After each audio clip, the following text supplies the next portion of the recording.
आपलं शहर आता स्मार्ट होत आहे। मग तुम्ही कधी स्मार्ट होताय? स्मार्ट न्यूजचे YouTube चॅनल सबस्क्राइब करा, स्मार्ट बना। नोटिफिकेशनसाठी बेल आयकॉनवर क्लिक करा। नमस्कार, मी अनुजा पाटील स्मार्ट न्यूजच्या आजच्या बुलेटिनमध्ये आपले स्वागत करते। सुरुवातीलाच एक नजर आजच्या ठळक घडामोडींवर। एकनाथ शिंदे मुख्यमंत्री झाले, नव्या युतीचे राज्य आले। डॉक्टर्स डेच्या पूर्वसंध्येला सेवाभावी डॉक्टर सतीश चौलीगेरे यांच्याशी संवाद। उदयपूर येथील घटनेच्या निषेधार्थ शहरात भव्य मोर्चा। कोगनोळी ग्रामपंचायतीला आंबेडकर नगरकडून पुन्हा निवेदन। निर्घृण खुनाच्या घटनेने उद्यमभागसह शहर हादरले। इमारतीला गळफास घेऊन वॉचमॅनची आत्महत्या। प्लास्टिक बंदीची कार्यवाही कठोरपणे करण्याचा निर्णय। कंगराळी खुर्द पायी दिंडीचे पंढरपूरकडे प्रस्थान। राजस्थानमधील हत्येचा हिंदू जनजागृती समितीकडून निषेध। वीज दरवाढीच्या संदर्भात संभ्रमाचे वातावरण।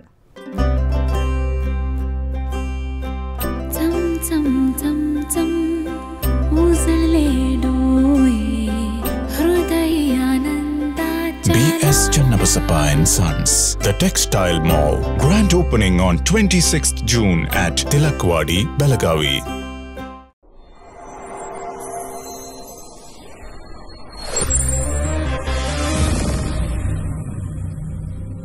Something happens when you see a perfect moment, where you lose yourself in a new perspective.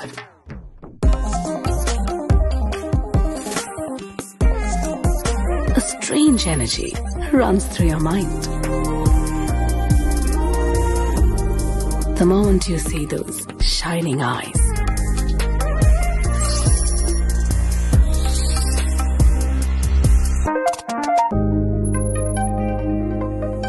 Before you realize, a smile spreads unknowingly.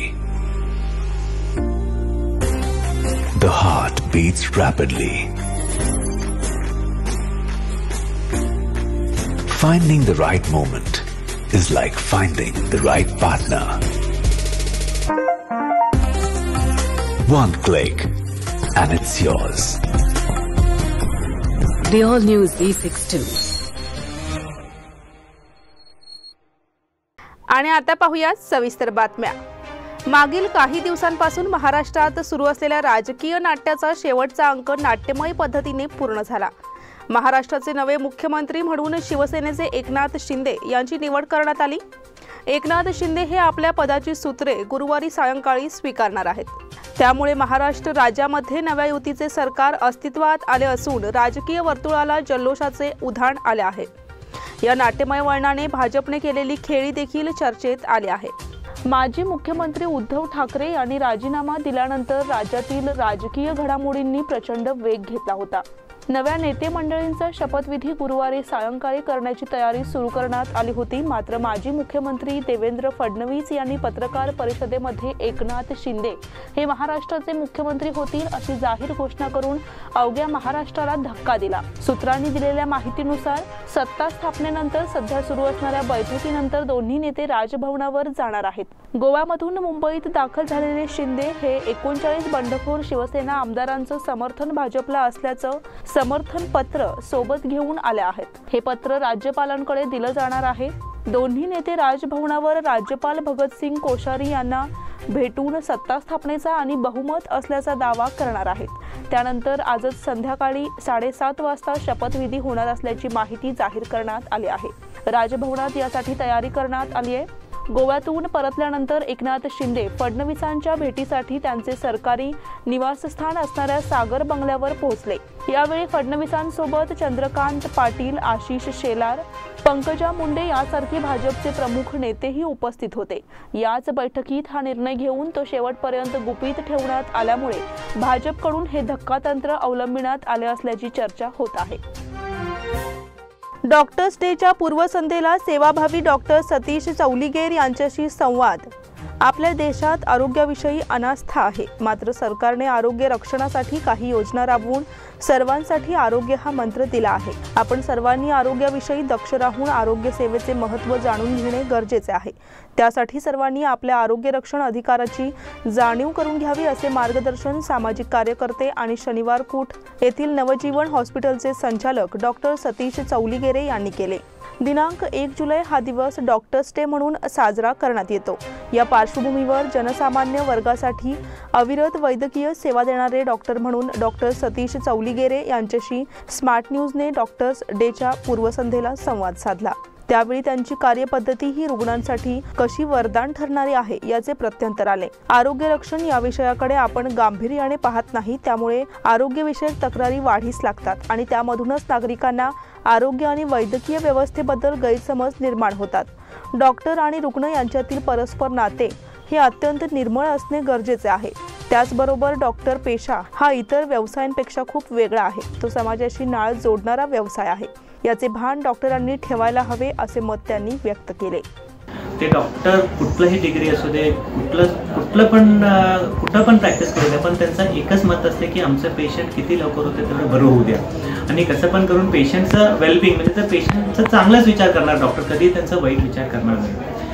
कसं असते पेशंट आलेला एक रोगसाठी असते, पण त्याला आतनं कॉम्प्लिकेशन वेगळं असते, नाहीतर काहीतरी रोग दुसरा असतात। त्याच्यामुळे काय होते एकदा अनअवॉइडेबल सर्कमस्टन्समध्ये पेशंटला कॉम्प्लिकेशन्स वाढतात आणि असू शकते की पेशंटला डेथ होते नाहीतर काय तर होते। पण त्याचा अर्थ हे नाही की ते डॉक्टरचं चूक आहे।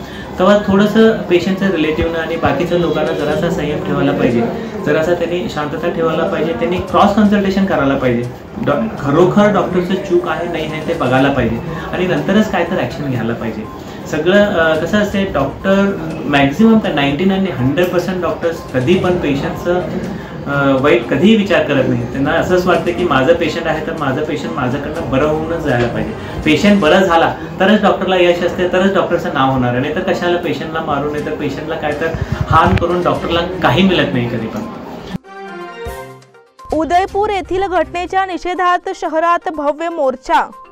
राजस्थानातील उदयपूर येथे हिंदू धर्मीय कार्यकर्ते कन्हैया लाल यांची हत्या केल्याच्या निषेधार्थ बेळगावात हिंदुत्ववादी संघटनांनी आज रास्ता रोको करून जोरदार निदर्शने केली। भाजपच्या पूर्वाष्टमीच्या प्रवक्त्या नुपूर शर्मा यांचे समर्थन केलेल्या उदयपूर येथील हिंदू टेलर कन्हैया लाल यांची धर्मांधांनी नुकतीच तलवारीने गळा चिरून निर्घृण हत्या केली।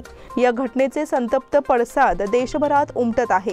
बेळगावातही गुरुवारी सकाळी विश्व हिंदू परिषद, बजरंग दलासह विविध हिंदुत्ववादी संघटनांनी चन्नम्मा चौकात भय आंदोलन केले। जय श्रीराम अशा जोरदार घोषणा देत रास्ता रोको करून धर्मांधांच्या प्रतिकृतीचे दहन करून हिंदू कार्यकर्त्यांनी जोरदार निदर्शने केली। कन्हैयालाल यांच्या मारेकरांना फाशीची शिक्षा देण्याची मागणी यावेळी निदर्शकांनी केली। या आंदोलनामध्ये खासदार मंगला अंगडी, बेळगाव ग्रामीण भाजप जिल्हा अध्यक्ष माजी आमदार संजय पाटील, भाजप नेते किरण जाधव, उज्ज्वला बडवन्नाचे, डॉक्टर सोनाली सरनोबत, भाजप ग्रामीण मंडळ अध्यक्ष धनंजय जाधव, श्रीराम सेनेचे नेते रवी कोकितकर यांच्यासह विविध हिंदू संघटनांचे नेते आणि कार्यकर्ते सहभागी झाले होते। दरम्यान निदर्शन आंदोलनावेळी अनुचित प्रकार घडू नये यासाठी डीसीपी रवींद्र गडादी यांच्या नेतृत्वाखाली चन्नम्मा चौक परिसरात कडेकोट पोलीस बंदोबस्त ठेवण्यात आला होता। ड्रोन कॅमेराद्वारे आंदोलनस्थळी नजर ठेवण्यात आली होती। 200हून अधिक हिंदुत्ववादी कार्यकर्त्यांनी रस्त्यात ठाण मांडून आंदोलन केले।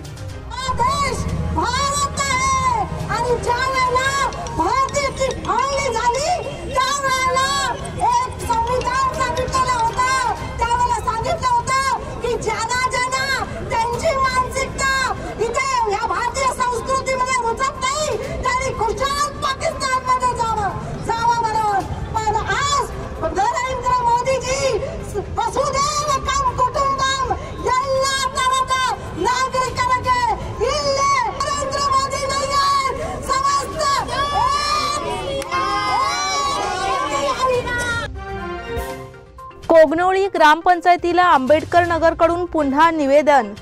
कोगनोळी तालुका निपाणी येथील विश्वरत्न डॉक्टर बाबासाहेब आंबेडकर नगर प्रभाग क्रमांक 8 या ठिकाणी मुख्य रस्त्याच्या दोन्ही बाजूला कोगनोळी ग्रामपंचायतीच्या वतीने गेल्या 10 ते 15 वर्षापूर्वी पावसाचे पाणी व सांडपाणी निचरा होण्यासाठी गटारी बांधण्यात आल्या होत्या। पूर्वी या गटारीचे पाणी येथील आंबेडकर नगरची हद्द संपल्यानंतर नजीकच असणाऱ्या शेतातील सारणीमधून काही अंतरावर असणाऱ्या नाल्यामध्ये हे सांडपाणी मिसळत होते। मात्र अलीकडच्या काही वर्षात आंबेडकर नगरच्या शेवटच्या हद्दीपासून कॅनॉल बांधल्यानंतर हे जाणारे सांडपाणी एका ठिकाणीच थांबून असल्याने येथील नागरिकांना या सांडपाण्याचा नाहक त्रास होत असून येथील नागरिकांच्या आरोग्याला हानी होण्याची शक्यता आहे। या बाबी ग्रामपंचायतीला वारंवार निदर्शनास आणून देखील आजवर ग्रामपंचायतीने या दलित वस्तीकडे अक्षम्य दुर्लक्ष केलेले दिसत आहे। त्यामुळे या साचणाऱ्या पावसाच्या पाण्याचा निचरा करण्यासाठी कोगनोळी ग्रामपंचायतीने विशेष ठराव करून हा प्रश्न मार्गी लावावा अशा आशयाचे पुन्हा एकदा निवेदन कोगनोळी ग्रामपंचायतीला देण्यात आले। सदर निवेदन कोगनोळी ग्रामपंचायत गट विकास अधिकारी दिलीप जाधव यांच्या अनुपस्थितीत क्लार्क शिवलिंग दिवटे, शर्मिला हळीजवाळे, संजय पाटील यांनी स्वीकारले। निर्घृण खुनाच्या घटनेने उद्यमबागसह शहर हादरले। बेळगाव शहरातील उद्यमबाग औद्योगिक वसाहतीमध्ये एका युवकाचा निर्घृण खून करण्यात आल्याची घटना आज पहाटे उघडकीस आल्यामुळे एकच खळबळ उडाली आहे। यल्लेश शिवाजी कोलकर वय 27 असे खून करण्यात आलेल्या युवकाचे नाव आहे। उद्यमबाग येथे कोणा अज्ञाताकडून यल्लेश याची निर्घृण हत्या करण्यात आल्याचा प्रकार आज सकाळी निदर्शनास आला। मयत यल्लेश हा आंबेवाडकर नगर येथील रहिवासी असल्याचे समजते। तसेच अनैतिक संबंधातून हा खुनाचा प्रकार घडला असावा असा कयास पोलिसांकडून व्यक्त केला जात आहे। खुनाची माहिती मिळताच पोलिसांनी तात्काळ घटनास्थळी धाव घेऊन पंचनामा केला। त्याचप्रमाणे मृत यल्लेशचा मृतदेह उत्तरीय तपासणीसाठी सिव्हिल हॉस्पिटलकडे धाडला। या प्रकरणी उद्यमबाग पोलीस ठाण्यात गुन्हा नोंद झाला असून पुढील तपास सुरू आहे। इमारतीला गळफास घेऊन वॉचमॅनची आत्महत्या। एका वॉचमॅनने 3 मजली इमारतीला गळफास घेऊन आत्महत्या केल्याची घटना Sai colony main road Shahunagar येथे आज शुक्रवारी सकाळी उघडकीस आले आहे। आत्महत्या करणाऱ्या व्यक्तीचे नाव शिवाजी जगताप अप्पा बिर्जे वय 65 असे असून तो JNMC येथे वॉचमनचे काम करत होता। सदर प्रकाराची माहिती मिळताच APMC पोलिसांनी घटनास्थळी दाखल होऊन पंचनामा केला आणि मृतदेह उत्तरीय तपासणीसाठी सिव्हिल हॉस्पिटलला धाडला आहे। शिवाजी बिर्जे यांच्या आत्महत्येचे निश्चित कारण अद्याप समजू शकलेले नाही। प्लास्टिक बंदीची कार्यवाही कठोरपणे करण्याचा निर्णय। केंद्र सरकारने येत्या 1 जुलैपासून देशात एकेरी वापराच्या म्हणजेच सिंगल यूज प्लास्टिकच्या वस्तूंवर बंदी घालण्याची घोषणा केली आहे। पर्यावरण मंत्रालयाने या संदर्भात मंगळवारी अधिसूचना जारी केली आहे। त्यानुसार बेळगाव महानगरपालिकेकडून प्लास्टिक निर्बंधाची कार्यवाही अधिक कठोरपणे करण्यात येणार असल्याची माहिती देण्यात आली।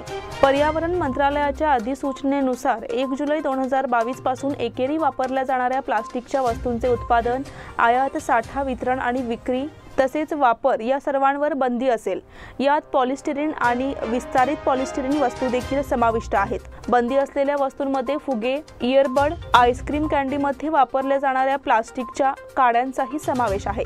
याशिवाय प्लास्टिक कप, ग्लास, चमचे, काटे, चाकू, स्ट्रॉ आणि 100 मायक्रॉनपेक्षा कमी जाडीचे प्लास्टिक किंवा PVC पासून बनवलेले बॅनर यावरही बंदी घालण्यात येणार आहे। कायद्यानुसार 31 डिसेंबर 2022 पासून 120 मायक्रॉनपेक्षा कमी जाडीच्या प्लास्टिक कॅरी बॅगवर बंदी घालण्याची तरतूद आहे। पर्यावरण मंत्रालयाने या संदर्भात माहिती दिली आहे। कंगराळी खुर्द पायी दिंडीचे पंढरपूरकडे प्रस्थान। कंगराळी खुर्द येथील संतश्रेष्ठ श्री ज्ञानेश्वर माऊली पायी दिंडी मंडळाच्या वतीने आयोजित पायी दिंडीचे विविध धार्मिक कार्यक्रम करून विठुनामाचा गजर करत श्री क्षेत्र पंढरपूरकडे प्रस्थान झाले। निवृत्त मुख्याध्यापक TD पाटील यांच्या अध्यक्षतेखाली विठ्ठल रखुमाई मंदिरात झालेल्या कार्यक्रमात सुरुवातीला गणेश पूजन सदानंद चव्हाण यांच्या हस्ते झाले। त्यानंतर ग्रामपंचायत अध्यक्ष यल्लाप्पा पाटील व अन्य सदस्यांनी विठ्ठल रखुमाई पूजन, सामाजिक कार्यकर्ते प्रशांत कटांबळे यांनी वीणा पूजन, ग्रामपंचायत उपाध्यक्षा ज्योती पाटील व सुधीर पाटील यांनी तुळशी पूजन, आनंद आजगेकर यांनी माऊली पूजन, शिंदे कुटुंबियांनी तुकाराम महाराज पूजन, अलका वसंत पाटील यांनी प्रांगणातील तुळशी पूजन, ग्रामपंचायत सदस्य व बाळाराम पाटील, BD मोहनगेकर, बाळू राजगोळकर यांनी ध्वजपूजन, रामभाऊ पाटील यांनी अश्वपूजन व विठ्ठल रुक्मिणी सेवा मंडळाचे अध्यक्ष शट्टुप्पा पाटील व सहकारी वर्गाने दीप प्रज्वलन केले। यावेळी कार्यक्रमाचे अध्यक्ष TD पाटील व ॲडव्होकेट सुधीर चव्हाण यांनी शुभेच्छा दिल्या। त्यानंतर प्रत्येक दिंडी उद्घाटन अंजली पाटील यांनी अन्य मान्यवरांच्या उपस्थितीत केले। सर्व वाहनांची पूजा करून विठुनामाचा गजर करत दिंडीचे पंढरपूरकडे प्रस्थान झाले। पौराहित्य दिंडी चालक आनंद मुदगेकर यांनी, सूत्रसंचालन सुनील पाटील यांनी तर आभार संस्थापक निंगोजी पाटील यांनी मानले। या दिंडीत गावासह परिसरातील जवळपास 300 भाविक सहभागी झाले आहेत। राजस्थानमधील हत्येचा हिंदू जनजागृती समितीकडून निषेध। राजस्थानमधील उदयपूर येथे एका नागरिकाची क्रूर पद्धतीने हत्या करण्यात आली आहे। यामधून तालिबानी प्रवृत्ती भारतात वाढत असल्याचे दिसून येत आहे। याची सरकारने गंभीर दखल घ्यावी आणि असे कृत्य घडवून आणणाऱ्या मंडळींना कठोर शिक्षा करावी अशी मागणी हिंदू जनजागृती समितीच्या वतीने करण्यात आली आहे। या संदर्भात हिंदू जनजागृती समितीचे राष्ट्रीय प्रवक्ते रमेश शिंदे यांनी या घटनेचा निषेध नोंदविला आहे। तसेच सदर प्रकाराबद्दल स्वयंघोषित निधर्मी नेते मंडळींनी आता आपली प्रतिक्रिया द्यावी अशी मागणी देखील केली आहे। उदयपूर येथील कन्हैयालाल या शिंपी व्यावसायिकाची अत्यंत निर्घुण पद्धतीने हत्या झाली आहे।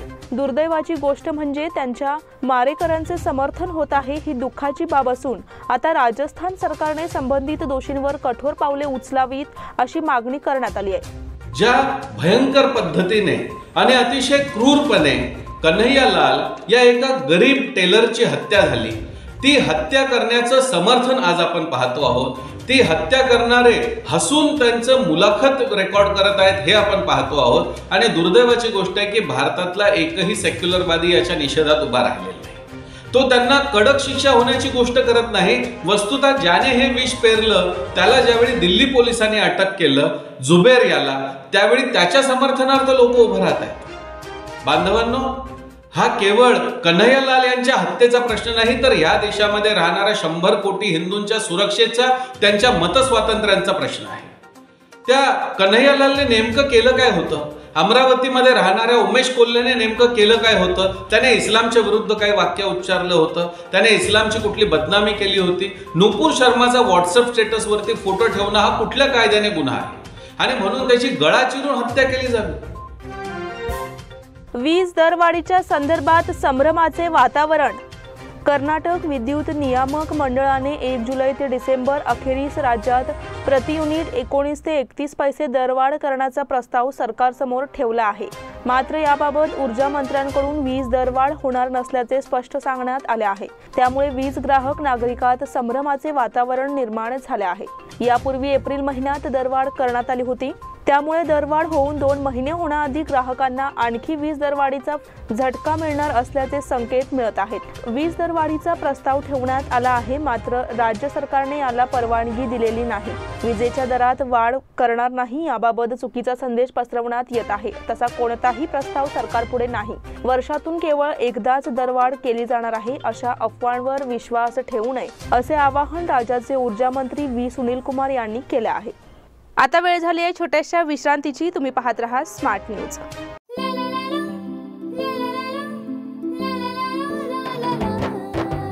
जले दीप अंगना में होगी रोशन दुनिया, पलकों तले छा जाए चांद तारों का साया, रंगोली में खिले रंग खुशियों के भी तराने, तन मन झिलमिल जाए हर पल होंगे सुहाने, ये अटूट बंधन खिले हर आशियाना, रंग वस्त्रों का खजाना मन भाए आराधना, रंग वस्त्रों का खजाना मन भाए आराधना, आराधना मारुति गली बेलगाम, मन भाए आराधना। बेलगाम वासियों के पसंद में उतरा उड़ान बार एंड रेस्टोरेंट। सोशल डिस्टेंसिंग का ख्याल रखते हुए हमारा स्टाफ देता है बेहतरीन सर्विस का विश्वास। यहां है पार्टी और फंक्शन के लिए 3 आलीशान हॉल, कारपोरेट डिनर मीटिंग के लिए 3 अलग कक्ष, आईपीएल मैच देखने के लिए 3 बड़े स्क्रीन की विशेष सुविधा। इसके साथ ही साफ सुथरा किचन जहां हमारा वेल क्वालिफाइड स्टाफ देता है क्वालिटी और हाइजीनिक फूड की गारंटी।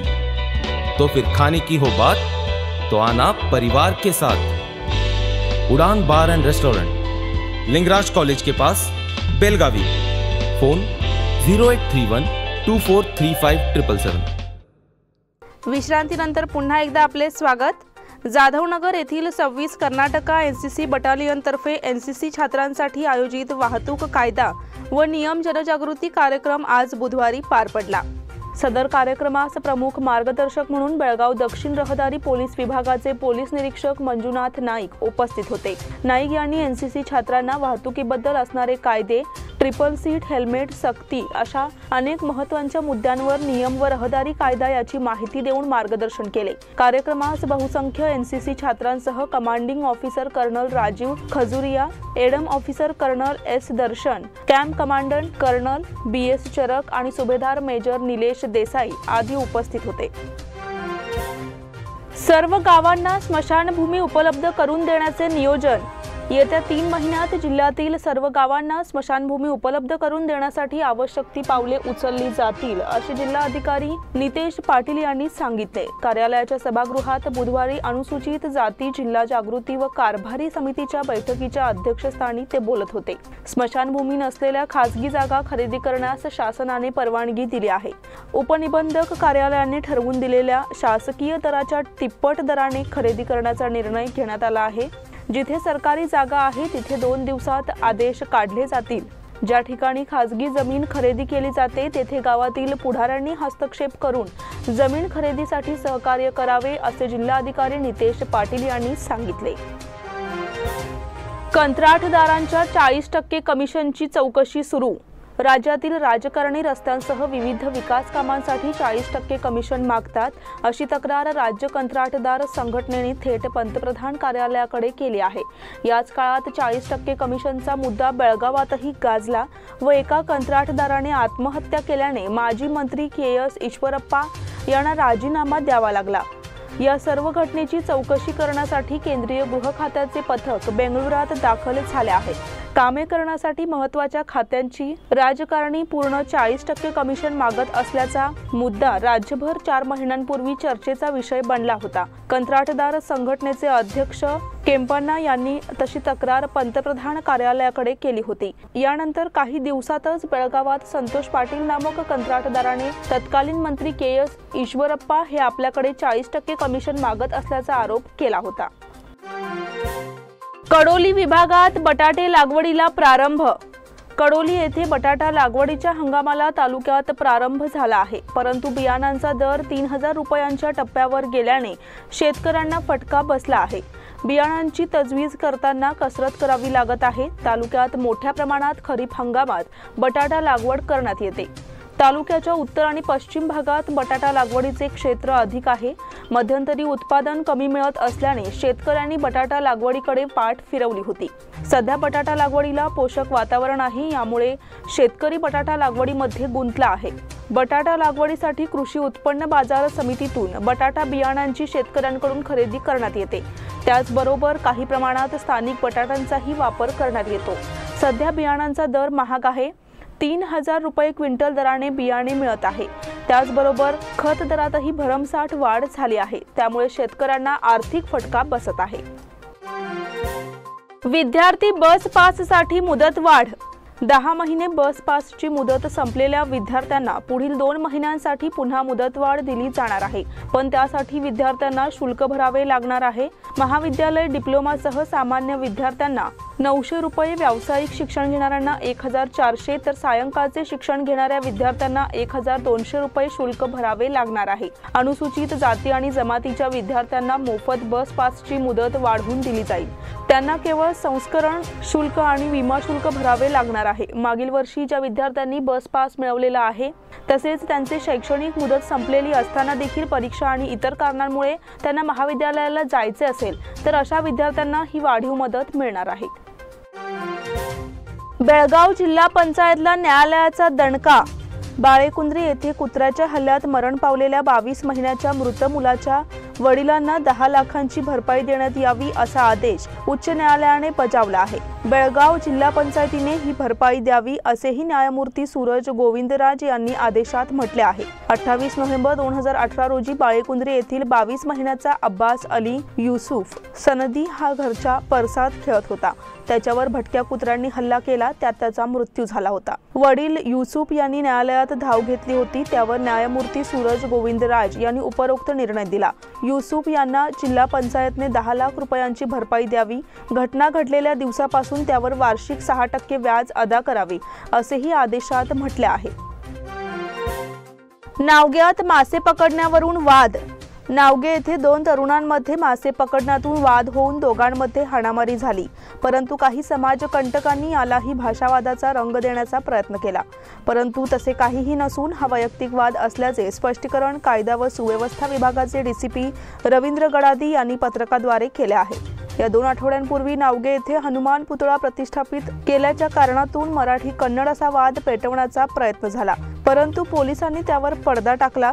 मंगळवारी नावगे येथील तलावात एक तरुण मासे पकडत होता।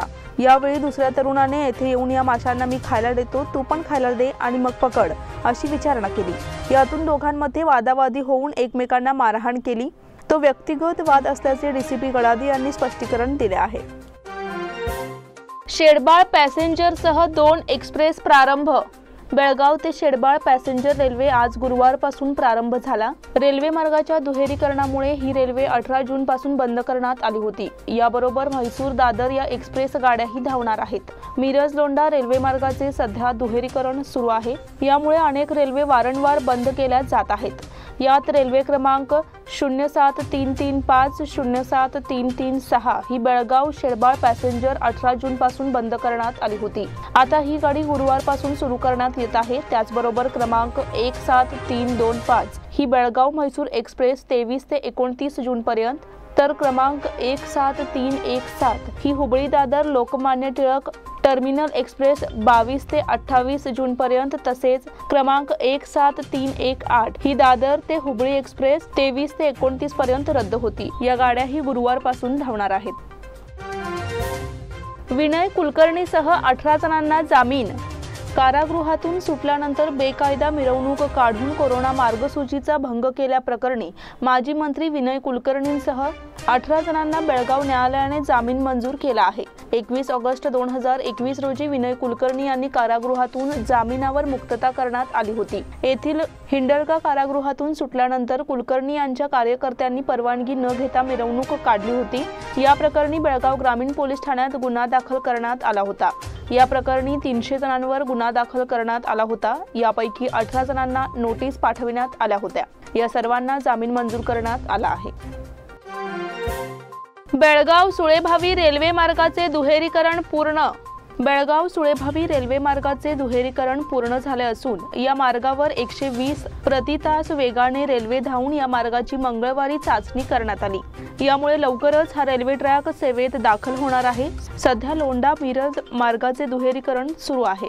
या अंतर्गत बेळगाव सुळेभावी रेल्वे मार्गाचे दुहेरीकरण पूर्ण झाले आहे। या मार्गाची हुबळी येथील वरिष्ठ अधिकाऱ्यांनी पाहणी केली होती। रेल्वे सुरक्षा आयुक्त अभय कुमार राय, विभागीय रेल्वे व्यवस्थापक अरविंद मालखेडे, मुख्य अभियंता टी विष्णुदास आदींनी पाहणी केली। उद्यापासून भारत इंग्लंड कसोटी सामन्याला प्रारंभ। भारतीय संघाचे मुख्य प्रशिक्षक राहुल द्रविड म्हणतात की विराट कोहलीकडून त्याला सामना जिंकण्याची कामगिरी हवी आहे।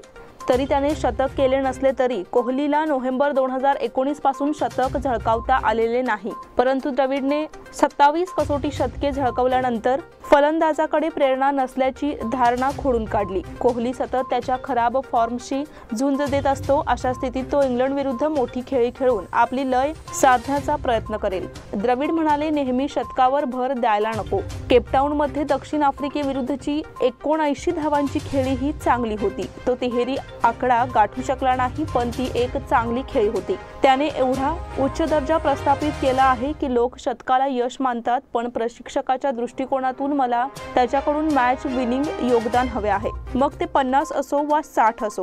गेल्या वर्षी भारतीय संघ 5 कसोटी सामन्यांच्या मालिकेसाठी इंग्लंड दौऱ्यावर आला होता। या मालिकेतील 4 सामने खेळले गेले होते, परंतु 5व्या कसोटी सामन्यापूर्वी कोरोनाच्या वाढत्या संसर्गामुळे ती पुढे ढकलण्यात आली आहे, जी आता 1 जुलैपासून खेळवली जाणार आहे। अशा परिस्थितीत आता इंग्लंडला घरच्या मैदानावर कसोटी मालिकेत पराभूत करण्याची टीम इंडियाला सर्वोत्तम संधी आहे। भारतीय संघाने 2017 मध्ये राहुल द्रविडच्या नेतृत्वाखाली इंग्लंडला घरच्या मैदानावर कसोटी मालिकेत पराभूत केले होते, तर द्रविड आता टीम इंडिया सोबत प्रशिक्षकाच्या भूमिकेत आहे। दुसरीकडे भारतीय संघासाठी आणखी एक मोठी डोकेदुखी म्हणजे कर्णधार रोहित शर्मा कोविड पॉझिटिव्ह आढळला असून 5व्या आणि निर्णायक कसोटीत त्याच्या खेळण्यावर अजूनही संभ्रमाची स्थिती बनली आहे। रोहितची आज गुरुवारी पुन्हा 2 चाचणी होणार आहे, ज्यानंतर त्याच्या खेळण्यावर निर्णय घेतला जाईल। डायमंड लीग ॲथलेटिक्स नीरजच्या कामगिरीकडे लक्ष. यंदाच्या हंगामाला शानदार प्रारंभ करणारा ऑलिम्पिक विजेता भालाफेकपटू नीरज चोप्राकडून गुरुवारी होणाऱ्या प्रतिष्ठेच्या डायमंड लीग ॲथलेटिक्समध्ये पदकाची अपेक्षा करण्यात येत आहे. तुर्को येथे झालेल्या पोहो नुर्मी क्रीडा स्पर्धेत 24 वर्षीय नीरजने राष्ट्रीय विक्रमाची नोंद करीत 89.30 मीटर भाला फेकून रौप्य पदक पटकावले. मग क्युर्टाने क्रीडा स्पर्धेत आव्हानात्मक वातावरणाचा सामना करीत नीरजने 86.30 मीटर अंतर गाठत सुवर्ण पदकाची कमाई केली. फिनलँडमधील या दोन्ही स्पर्धांमधील कामगिरीमुळे नीरजच्या हंगामाला सकारात्मक सुरुवात झाली आहे. तुर्क येथील स्पर्धेत क्युर्टानेपेक्षा अधिक तारांकित खेळाडू सहभागी झाले होते. पावसामुळे मैदान निसरडे झाल्यामुळे क्युर्टानेच्या स्पर्धेतील तिसऱ्या प्रयत्नात नीरज घसरला, परंतु सुदैवाने त्याला कोणतीही दुखापत झाली नाही. ऑगस्ट 2018 मध्ये झुरिच येथे झालेल्या डायमंड लीग मध्ये नीरजने चौथे स्थान मिळवले होते. त्यावेळी त्याने 85.73 मीटर अंतरावर भाला फेकला होता. या स्पर्धेनंतर प्रथमच नीरज डायमंड लीग मध्ये सहभागी होत आहे. भारताच्या टियायाने पटकाविले आशियाई स्क्वॉशमध्ये कांस्य पदक. भारताच्या टियाना पारस रामपुरियाने मुलींच्या 17 वर्षाखालील वयोगटात आशियाई ज्युनियर स्क्वॉश स्पर्धेत हिंदुस्थानला कांस्य पदक जिंकून दिले. उपउपांत्यपूर्व फेरीमध्ये टियानाने हाँगकाँगच्या द्वितीय मानांकित वोंग फेईचा 11-7, 11-7, 11-9 असा पराभव केला. उपांत्यपूर्व फेरीत टियानाने सनसनाटी निकालाची नोंद केली. तिने स्पर्धेतील अग्रमानांकित मलेशियाच्या खेळाडूचा 11-4, 11-3, 11-0 असा पराभव केला. जपानच्या अकारी मिडोरिकावाने सुवर्ण पदक तर मलेशियाच्या गोह जुआनने रौप्य पदक जिंकले. MS धोनी स्पोर्ट्स अकादमीतर्फे टेटे प्रशिक्षक संगम बेलूर यांचा सत्कार. खेळाडूंनी राज्य व राष्ट्रीय स्पर्धेत चमक दाखविली आहे, त्याची दखल घेऊन संगम बेलूर यांचा खास सत्कार करण्यात आला. डॉक्टर मधुसूदन ब्रह्मा यांच्या हस्ते त्यांना शाल, श्रीफळ व स्मृतिचिन्ह देऊन गौरव करण्यात आला. खेळाडूंनी राज्य व राष्ट्रीय स्पर्धेत चमक दाखविली आहे, त्याची दखल घेऊन संगम बेलूर यांचा खास सत्कार करण्यात आला. डॉक्टर मधुसूदन ब्रह्मा यांच्या हस्ते शाल, श्रीफळ व स्मृतिचिन्ह देऊन गौरव करण्यात आला. याचबरोबर स्मार्ट न्यूजचे आजचे बुलेटिन इथेच संपते. धन्यवाद.